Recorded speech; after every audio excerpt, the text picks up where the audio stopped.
Okay, welcome to this new problem solving sessions on machine learning. Today we will be discussing problems on the topic naive Bayes and Perceptron model. And these questions are designed to strengthen your concepts, to learn more stuff, how to solve problems, right? And also whatever I've taught, there are some questions there as well. Apart from that, these questions will help you to understand things in a bit more in a bit greater scenario. So let's start with the basic question. But before that, let me introduce myself. As always, my name is Aditya Agrawal. I am an MS graduate from IIT Madras in computer science, and I worked as a data scientist in High Technologies, Hyderabad. So we looked at naive Bayes and perceptron model. In the sense, what we do is, let's look at the first question.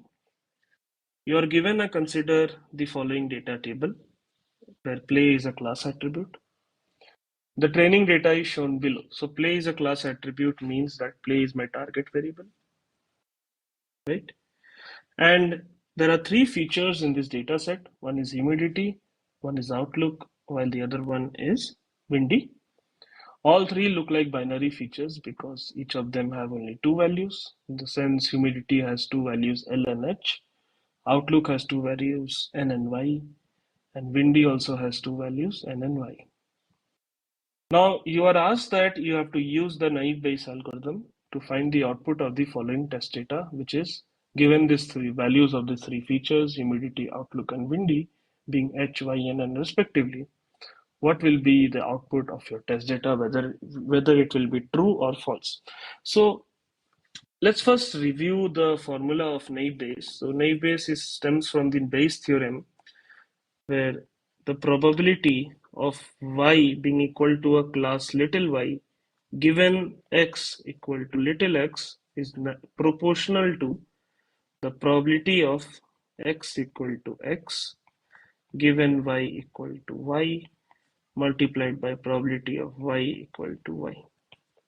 Okay. Again, I'm writing this as proportionality here because this is not the full Bayes theorem formula. As you know, if you are to write the full Bayes theorem formula, you will have to divide it by the evidence, which is P of x equal to x. But that is not our main concern because we want to find out the probability of a particular class occurring given that data point, which is so in that scenario, the probability of that data point occurring is the same in any of the classes you are considering. So what I mean to say is you will have to calculate. So you have to calculate probability of y equal to true given x equal to x and probability of y equal to false given x equal to x, right? And if you calculate either of these two scenarios, your probability of x equal to x will remain the same, right? They are not dependent on the y. So that's why we only calculate the numerator, and that's why if you get, let's say, if this probability is the probability of y being true given that x is greater than the probability of y being false given that x, then you can output true. Otherwise, you can output as false. So, um, so before I start calculating that, there's another thing that you need to recall here, which is naive Bayes makes an assumption that your features are conditionally independent, which means given a particular class, which is y, the occurrence of that feature x is independent. Okay, so p of x1, p of x equal to x1 comma x2 comma x3 in this scenario is nothing but the product of p of x1 given that y multiplied by p of x2 given that y multiplied by p of x3 given that y. So these are the two assumptions. Again, this is just recap of what we learned in naive Bayes, right? So now let's start solving the question with first it will calculate the p of y given true, which is the prior probability, right? So prior probability would mean before you are seeing the data, what is the probability of the occurrence of y? So that way you can look at the data set directly and see that there are 4 instances out of 7 which has true, and similarly P of y equal to false is 3 by 7. Correct? So yeah, so these are the two probabilities that are assigned for this data set. These are the prior probabilities. Now our task is to calculate, if I let's say first calculate the P of y equal to true, given x equal to x is proportional to probability of x equal to x given y equal to true multiplied by probability of y equal to true. And probability of y equal to true we already calculated. So we only need to calculate for this one. So product from I equal to 1 to 3, probability of xi given true. Okay, I'm writing it as a short form. Okay, multiplied by probability of true. Okay, so we have to now only estimate the individual probabilities xi given true. So how do we do that? So first let us estimate for P of x1 given true. So which means look at the first feature x1, right? First you do is given it's true, given that the event y equal to true has occurred. So you are only looking at rows, first 3 rows and the second last row because they have the value of y as true. You look at the places where the x1 is, humidity is h, right? Why h? Because that's the input data point, correct? So there's only one out of 4 instances, so it will be 1 by 4. Similarly, if you now calculate P of x2 given true, which is nothing but you look at the column x2, which is outlook, look at all the values which are true because that's a conditional, and look at the all the places where it is y. So if you see out of 4 instances, you get 2 of them being y. Similarly, P of x3 given true will be, now again look at all the true instances. Look at the points where x3 is n. x3 is windy, so it's n. So it's 1, 2, only 2 out of 4, and that will be 2 out of 4. Okay, so the probability of x equal to x given y equal to true is nothing but the product of these individual probabilities multiplied by 2 by 4 multiplied by 2 by 4. So this 4 and this 2 and 2 can cancel. It is 1 by 16, right? Now what is the probability of y equal to true given x equal to x, right? That is the main concern. That is nothing but the probability of x equal to x given y equal to true multiplied by the prior probability 4 by 7. So this is nothing but 1 by 28. Okay, understood the calculation, right? So I just plugged in the value of that here. Okay, so once this is done, now we can go to the other part to calculate the probability of y equal to false given x equal to x, right? So this is nothing but you have to calculate the probability of x equal to x given, okay, it's not equal to, again, let's not mess up with the formula, okay? Because if it were very equal to, then it would you would have to divide it by the evidence. So this is nothing but equal to product of P of xi given false multiplied by P of false where I is equal to 1 to 3, right? So now you have to calculate P of x1 given false is equal to what? So again, how you will do that? It's very simple. So let me erase the green data set. Let's clean this thing, right? So now you look at the reverse. You look at all the points where where the play value is f, right? Whether your y is false, and out of them you find out where the value of humidity is h. So you can see there are 2 places where it is h. So it is 2 by 3. Okay. So now you look at P of x2 given false. So again, the same thing occurs. You look at all the rows where the play value is false. Look at the places where the outlook is true is y, two of them, so nothing but 2 by 3. And probability of x3 given false is, you look at all the false, look at all the places where windy is n, and so it will be only two places, so 2 by 3. So what will be this value? Let me write it here only. So it will be nothing but you have to multiply this all things, 2 by 3, 2 by 3, 2 by 3 multiplied by, prior was 3 by 7, right? So this will be 3, 3 will cancel, and this will be 8 by 63, I guess, right? Yeah, 8 by 63. So now you only have to calculate which is greater. So if I do 8 by 63, it is 0.127. And if I do, so this is nothing but 0.127. And if I do 1 by 28, it is 0.04.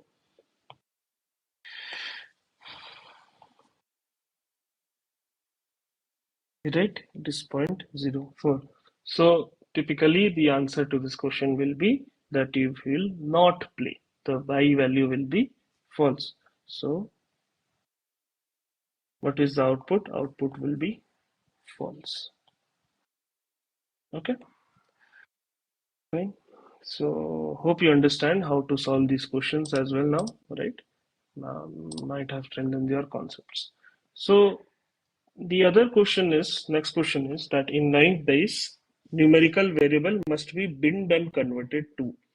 One is categorical, one is numerical values, either A or B, both A and B. So the correct answer to this question, let me first write this down, is nothing but option A. So binning is a concept, is a new concept where you can convert your numerical variables to your categorical variables. How? So let me just write a very basic data set having a numerical variable. So let's call it x1. Okay.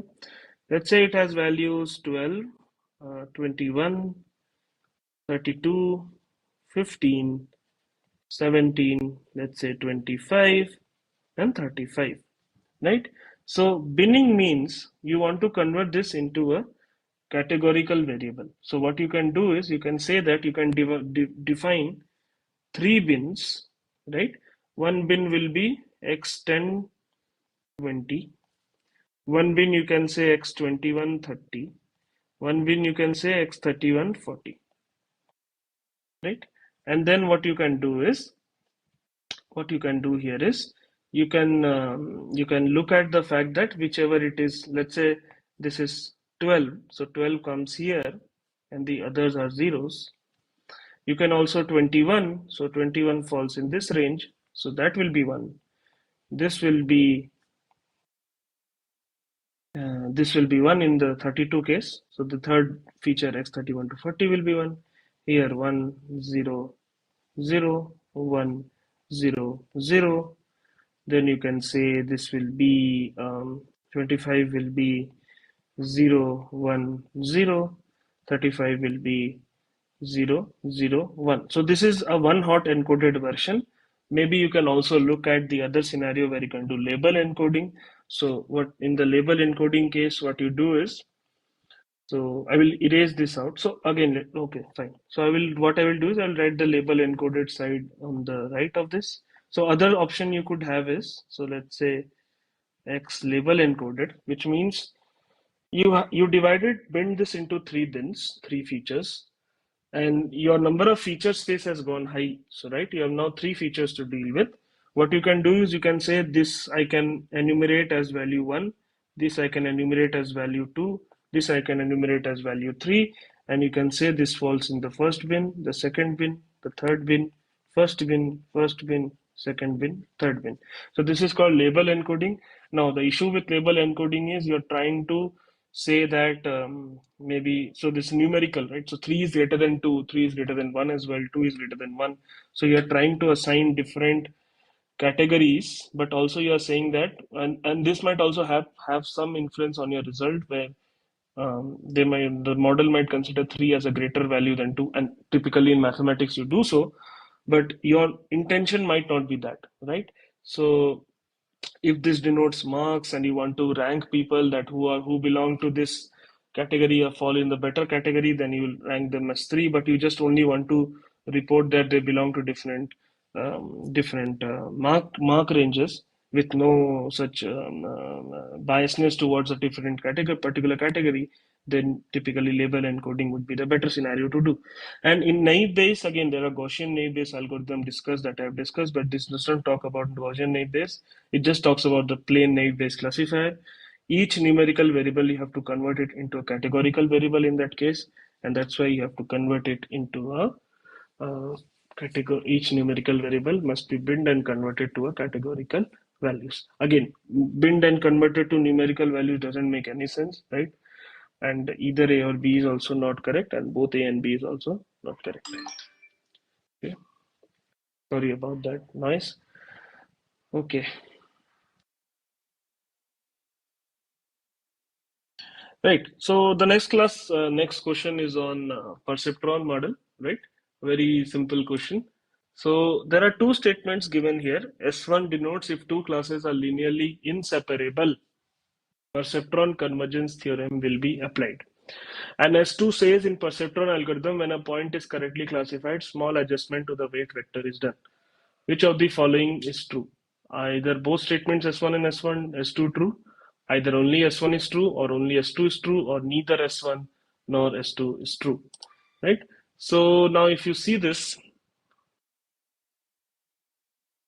okay, if you see this,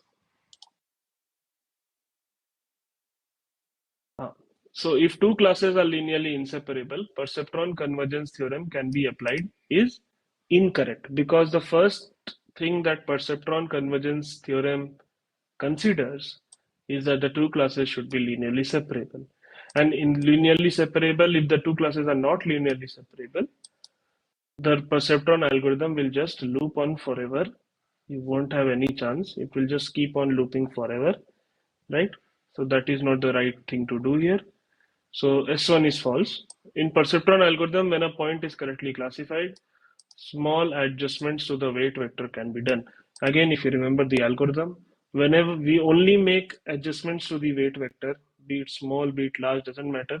We only make adjustments to the weight vector only when a point is misclassified. If it is currently classified, we do not even touch the weight vector. We do not make any changes to the weight vector. So neither S1 nor S2 is true, right?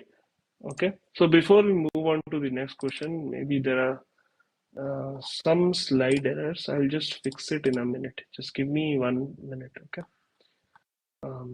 Just give me 1 minute. I will be back. Sorry.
Yeah, sorry for the delay.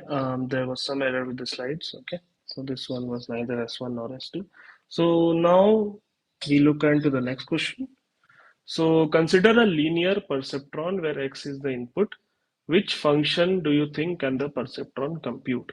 Can it compute fx equal to ax plus b, or it can compute fx equal to x square plus bx plus c? It can compute both, it can compute neither, right? So the thing that you need to understand here is perceptron can only compute functions which are absolutely linear. There should not be no form of non-linearity in any of the functions. So that's why it can only compute function given by 1. Okay, fine. So again, another way to look at this is ax square plus bx plus c will be a quadratic function, and perceptron algorithm is not the right algorithm to estimate the value of a quadratic function. You won't be able to do so, right? For let's give a small example. So if I draw a graph with two classes which are linearly separable, right? So this is one class while this is the other class. Okay. Now what happens is perceptron algorithm will draw something like this. And this is a line. Again, maybe let me draw a line, right? So this is a line, and this line has the equation ax plus b, right? So again, perceptron actually cannot draw a quadratic line. Okay, that's the whole assumption about perceptron, and that's where you have to use algorithms like linear regression, logistic regression, neural networks, right? Logistic regression, if the y is a if your target variable is a classification problem, then you will use logistic regression. You can use other nonlinear models like trees, decision trees, random forest as well. But when it comes to perceptron, make it very clear. You only have binary inputs, binary outputs, and the two classes must be linearly separable. Okay. And the last question for the class today is okay, this one. So perceptron can be used to represent an AND function, an OR function, XOR function. Can it represent only 1 and 2? Can it represent only 2 and 3? Can it represent 1 and 3? Can it represents 1, 2, and 3? So to solve this, first look at the features. So x1, x2, and or XOR, right? This is a binary classification problem if you know, because you can have only two outputs, either 0 or 1, 1, 0, 1, 1. And if you remember the truth table, it will be this one. For this, it will be 0, 1, 1, 1. For XOR, it will be 0, 1, 1, 0.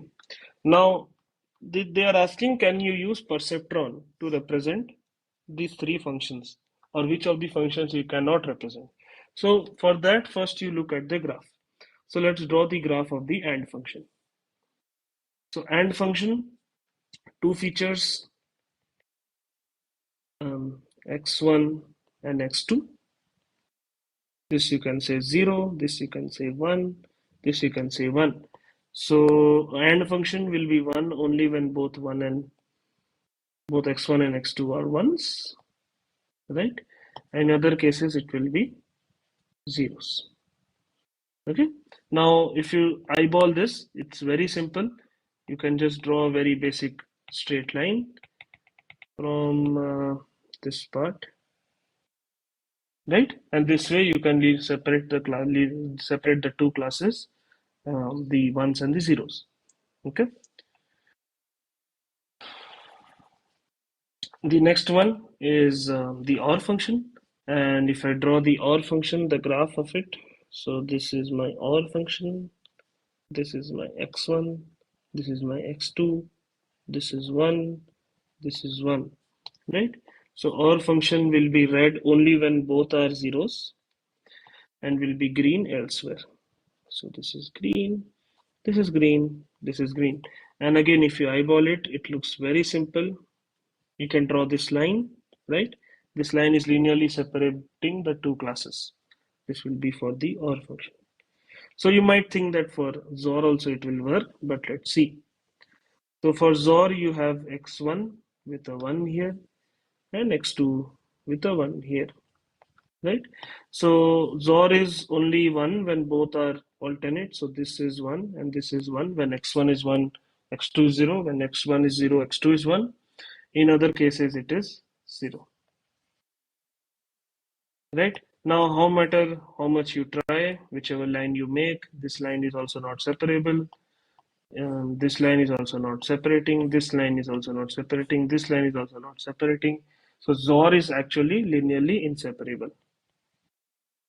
And this was the start of the AI winter as well, if you recall. So from my lectures. So XOR function is the only function that is not linearly separable. Others are linearly separable, and that's why option A, 1 and 2 is the correct answer. So these are some other lectures that I tried to design for the for your ML course, right? And this will help you to strengthen your concepts a bit more. We will look at other problems as well in the near future.